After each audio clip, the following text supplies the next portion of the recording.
E aí pessoal, Leon aqui, e nesse vídeo eu vou mostrar como não errar uma questão de matemática no Enem. Eu vou mostrar pra você o que eu aprendi fazendo Enem há mais de 14 anos. As questões de matemática do Enem, elas são criadas para ser resolvidas de um jeito específico, não é de qualquer jeito. Ah, então se eu fizer de qualquer jeito eu não vou conseguir? Vai, só que você vai gastar muito tempo e a sua chance de errar é maior, tá certo? Então quem não sabe disso aí provavelmente vai se fuder e não vai conseguir entrar na faculdade pelo Enem. Então tá aqui a prova e eu vou pro passo a passo, que é a metodologia que eu tô propondo agora, inclusive num curso presencial. No final eu vou falar sobre esse curso, então quem tiver interesse fica aí. Bora lá então pra questão que eu resolvi trazer. Olha a caralhada de questão, mano, vocês estão fodidos. Tá aqui, ó. Beleza, a questão que a gente vai resolver é essa questão aqui, que é a questão 167 do Enem de 2024. Vamos pro nosso passo a passo. O passo 1. A leitura. Galera, não é de qualquer jeito que você lê uma questão do Enem. Já tô te avisando. A gente vai começar no nosso jeito de fazer pela pergunta. Então, geralmente a pergunta tá separada assim, tá? Aqui uma pergunta, ela tá bem direta. Algumas perguntas não são tão diretas, mas a maioria é. Então, vamos ler. O tempo médio em minuto necessário para a leitura completa de um contrato de serviço dentre os listados do quadro, então tem um quadro,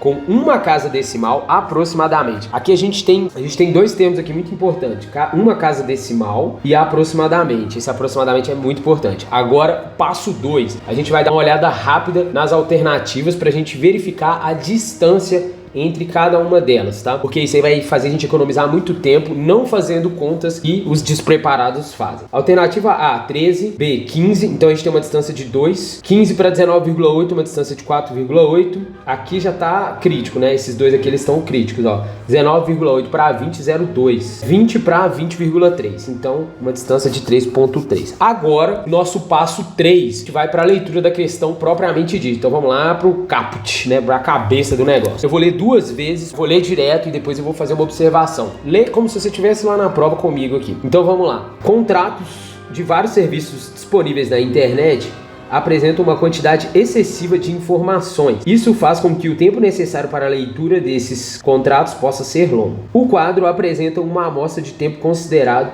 necessário para a leitura completa do contrato de alguns serviços digitais. Aqui a gente tem um quadro. Vamos tentar entender esse quadro. Tipo de serviço A. Tempo necessário para a leitura completa do contrato em minutos, 36 minutos, né? E por aí vai. B, 17, C, 27, D, 13, E, 13, F, 13. Isso aqui, ó, já é algo que já me chamou a atenção, né? Meu olho já deu uma mirada aqui. Primeira coisa que eu quero falar pra vocês é o seguinte: se você não pudesse ler a questão novamente, você saberia o que você tem que responder, né? Então, esse é o passo 4. A gente começou pela pergunta, leu o texto pensando numa pergunta que a gente quer responder. Se você tá lendo no automático, a gente precisa treinar leitura. Isso aí já é um treinamento que a gente vai ter no nosso curso, tá? Lembrando que o curso ele é presencial, não é curso online. Beleza, gente. Então, outra coisa, se você não pudesse ler esse enunciado de novo, você sabe, em linhas gerais, o que tá sendo dito ali? Certamente não, né? Então a gente vai voltar e a gente vai ler de novo e eu vou te dar uma dica para você não esquecer quando você estiver lendo. O que acontece? Quando a gente envolve mais de um sentido, vários sentidos na verdade, o nosso cérebro ele tem mais partes ativadas. Então o que a gente vai fazer aqui é imaginar, porque com a imaginação o cérebro também se ativa. Então vamos lá, eu vou ler e vou te sugerir como que você pode proceder quando você estiver lendo. Principalmente quem tem dificuldade com a leitura e lê pouco, então bora. Contratos de vários serviços disponíveis na internet apresentam uma quantidade excessiva de informações. Então agora você vai imaginar que você está com um contrato na mão, com aquele monte de coisa que você tem que ler. Então provavelmente o que vai acontecer? Você vai demorar e é chato, é muito chato, né? Pra isso a gente tem um chat GPT pra jogar ali e fazer as perguntas, né? Pra gente não ter que ficar lendo isso, que é um saco mesmo. Isso faz com que o tempo necessário para a leitura desses contratos possa ser longo, óbvio, né? É o que a gente acabou de falar. Aí ele fala: o quadro apresenta uma amostra de tempo considerado necessário para a leitura completa de alguns contratos de serviços digitais. Então olha pra você ver, além do negócio ser chato, teve um louco que fez um quadro, né? E esse quadro aqui tá te falando isso. Tenta falando assim, mano, você vai ficar meia hora e mais 6 minutos lendo um contrato A, e por aí vai. Tá certo. De novo, a pergunta a gente já sabe. Qual que é a pergunta especificamente, de maneira bem clara, que tá me sendo feita? O tempo médio em minuto necessário para a leitura completa de um contrato de serviço dentro dos listados do quadro, beleza? Então tá, gente. Agora vamos pro nosso passo 5. Fazer os procedimentos que são organização dos dados, contas simplificadas e aproximações. Dê uma leve flertada com as alternativas novamente. Dentro desse passo 5, a gente vai abordar cada uma das partes. Organização dos dados. Essa questão é do tipo que os dados eles já estão organizados. Olha só, eles estão nesse quadro aqui, ó. Estão nesse quadro. Então esse já tá filezinho pra gente. Contas. Nesse caso aqui, que é o quê? quê? A gente quer tirar a média simples. Então a gente vai somar todos esses números, que são 6, né? A, B, C, D, E, F, e dividir esse valor por 6. Depois a gente vai fazer a simplificação. Vocês são acostumados com aqueles algoritmos que vocês aprenderam na escola. É verdade. E a gente precisa quebrar isso, porque a maioria das vezes eles são desnecessários e vão fazer você gastar muito tempo. E as contas do Enem, elas não são feitas para fazer daquele jeito. Ah, não dá para fazer? Dá. Mas que nem eu disse, você vai gastar muito tempo. E depois a gente vai falar de aproximações. Tudo nessa questão aqui. Então, dá uma olhada. A gente vai usar esse espaço aqui, ó. Porque a prova do Enem, eles dão uma folha para você rascunhar e é pouco, né? Então, o máximo que você puder usar da própria prova aqui vai ser importante. Então, vamos lá, gente. Como que a galera soma esses números? O cara vem e faz isso aqui, ó. 36, 17, 20... Eu já tô cansado. Aqui eu já tô cansado, tá? Aí ele passa uma barra, vai um... Cara, pelo amor de Deus, não faz isso. Olha só, a gente vai somar dezenas e depois a gente vai somar unidades, depois a gente vai somar dezenas de novo. Então presta atenção. Só o número, né? 3, 4, 6, 7, 8, 9. Então a gente tem o quê? 90, que são as dezenas. Agora a ordem que a gente vai somar esse negócio. Então vamos lá. A gente sabe que 7 com 3 é 10. 7 com 3 é 10, então a gente tem 20. 6 com 3, 9. Então a gente tem 29. Beleza? 20. 90 mais 29... 119. Agora a gente vai para as aproximações. Porque o que a gente quer? A gente quer pegar esse número, nem precisava disso aqui, mas eu vou colocar, tá?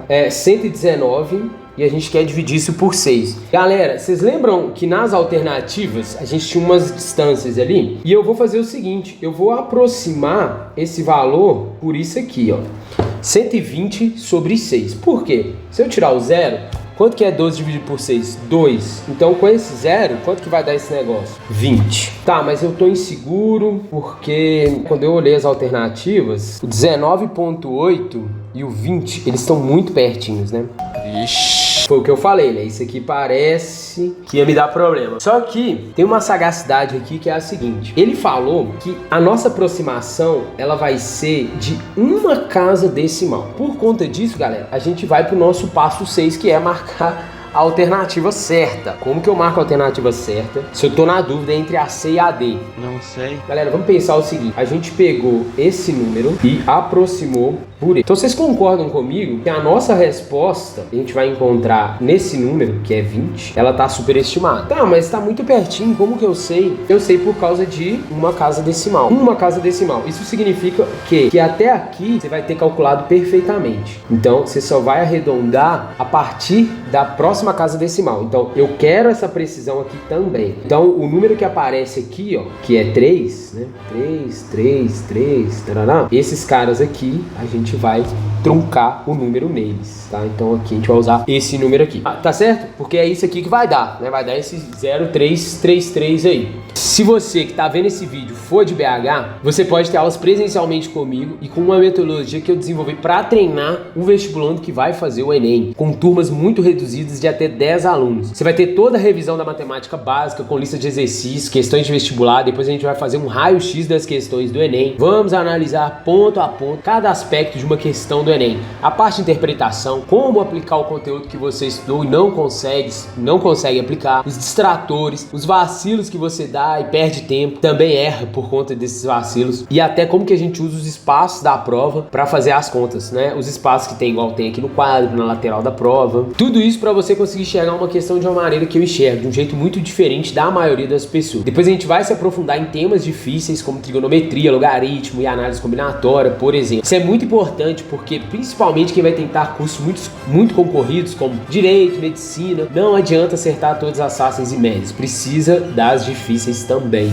né? Porque é ela que vai fazer você se destacar da média ali. As aulas elas vão começar no dia 30 de junho de 2025 e vão ser dentro do Pré-Vestibular Liberta, que fez essa parceria comigo. Na verdade, os caras estão quebrando um galho aqui pra mim. Ele fica localizado no centro de BH, coladinho ali no edifício Maleta, tá? É na rua Guajajaras, número 410, é um edifício que tem ali. Se isso faz sentido pra você, que vai pro meu WhatsApp e eu te passo todas as informações e a gente reserva a sua vaga. Tá certo? Perde tempo não. Um abraço.